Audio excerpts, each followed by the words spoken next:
ஒரு பக்கம் ஜீவானந்தம் தர்ஷன் கிட்ட வந்துட்டு சொல்கிறாரு, நீ தயவு செஞ்சு வந்துட்டு வீட்டுக்கு போயிடு, அதான் வந்துட்டு சேஃப்டி. ஏன் சொல்கிறேன்னா வந்துட்டு உன்னால் இவங்களுக்கு வந்துட்டு எந்த பிரச்சனையும் வந்துடக்கூடாது. ஆல்ரெடி இவங்க வந்துட்டு ரொம்ப டிஃபிகல்ட்டாக ஃபீல் பண்ணுறாங்க அப்படின்னு சொல்கிறாங்க. அதுக்கு வந்து தர்ஷன் சொல்கிறாரு, இல்லை இல்லை, நான் கண்டிப்பாக அந்த வீட்டுக்கு போக முடியாது.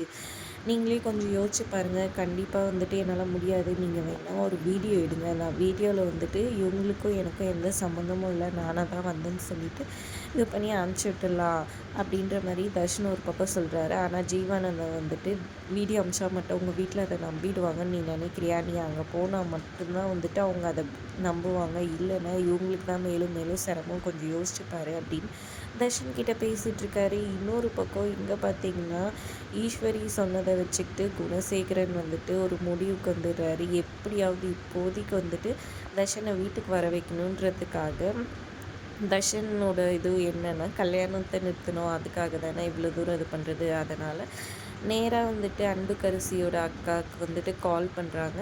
கால் பண்ணி இந்த மாதிரி உன் தங்கச்சிக்கு வந்துட்டு நீ வேறு ஆளை பார்த்துக்கோ, அதாவது வேறு மாப்பிள்ளையை பார்த்துக்கோ, இந்த கல்யாணம் நடக்காது அப்படின்ற மாதிரி சொல்கிறாங்க. அதை கேட்டோன்னா அவங்க செம்ம இதுவாகிடுறாங்க. என்ன சொல்கிறீங்கன்ற மாதிரி ஷாக் ஆயிடுறாங்க. அதுக்கப்புறமா கதிர் இவங்கெல்லாம் கோவமாக வீட்டுக்கு வராங்க.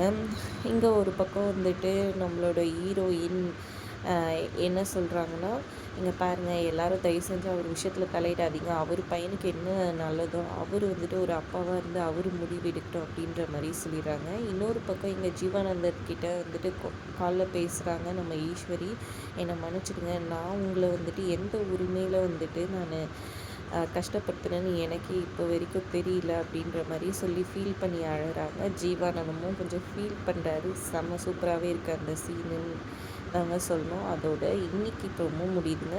வீடியோ பிடிச்சிருந்தா லைக் பண்ணிக்கோங்க. தேங்க்ஸ் ஃபார் வாட்சிங்.